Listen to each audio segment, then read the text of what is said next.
jānannapi na jānāti, paśyannapi na paśyati, bruvannapi na ca brūte, kah anya nirvāsanādṛte.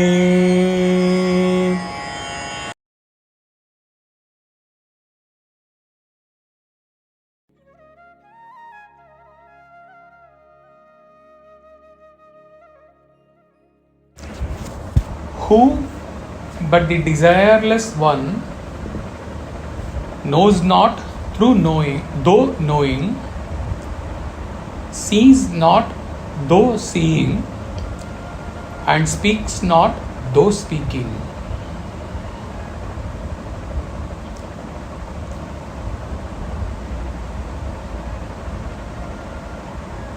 Who is seeking to know here whether a Jivan Mukta knows, sees and speaks like anyone else? It is one of those anyone others. It is a normal Jiva with BMI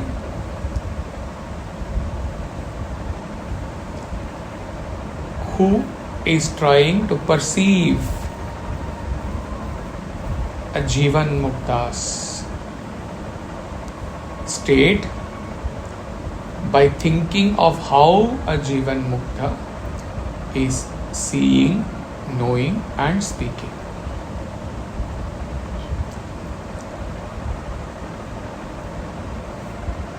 Whereas a man of wisdom does not see, speak or know like a normal Jiva sees, speaks and knows. In an earlier verse, we read that his gaze is vacant, his actions are purposeless. A Jivan Mukta ever exists as a man of perfection, glowing in his existence as pure self. In such existence, when his eyes see something, there is nothing that gets conveyed through his organs of perception to his mind on what his eyes saw.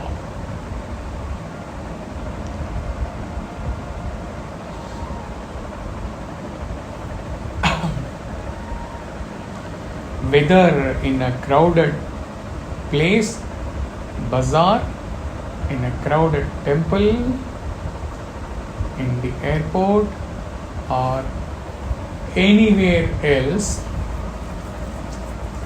whatever he sees, whatever his eyes see rather, have actually no relevance for him. Nothing seen by his eyes can affect his state of infinite, unearthly, inward peace.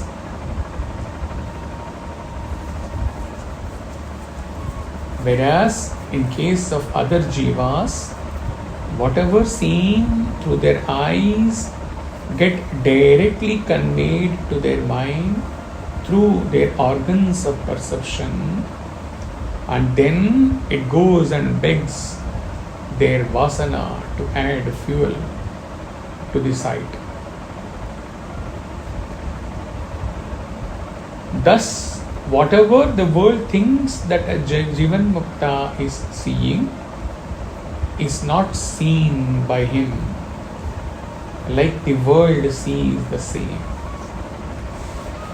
Thus, he does not see like others, though his eyes see.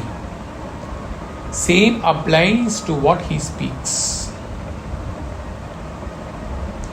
being in the ashrama in which he is, grahastha ashrama or sannyasa ashrama, or whatever he knows about the world,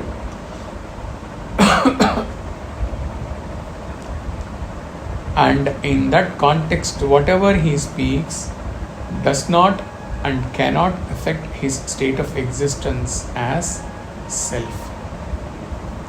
So he speaks not though his mouth speaks, he knows not though his intellect might know. Chinmaya writes, he cannot be measured by the activities of his mind and intellect, nor in terms of what he has gained through his organs of perception, nor by what he has given to the world through his organs of action. Unquote. Having said, a realized seer, till the time he exists in this world, is the most misunderstood person ever. Any words spoken by him, any action taken up by him, are all taken by the world as words or actions by a very normal jiva filled with desires and vasanas. When he speaks, when he scolds, when he gets into silence, the purpose, the reason, the essence behind his speaking, his scolding, or his silence is never understood fully in depth by most jivas in the world, even including some of those who have been learning under him for years. This is the misfortune of the Jivan Mukta existing in the world and moving around in the world. What can be done?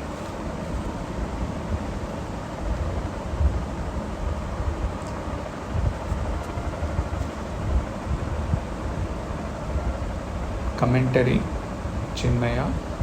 A man of perfection has a highly developed and a completely disciplined outer and inner equipments as any other normal man. Yet, Ashtavakra despairs here that we cannot describe him in term of his activities by the equipments in him. The wise man in his self-realization has ended completely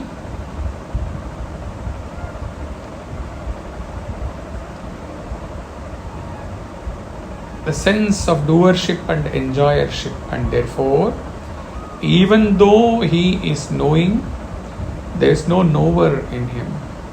Though he is seeing, there is no seer in him. Though he is speaking, there is no speaker in him.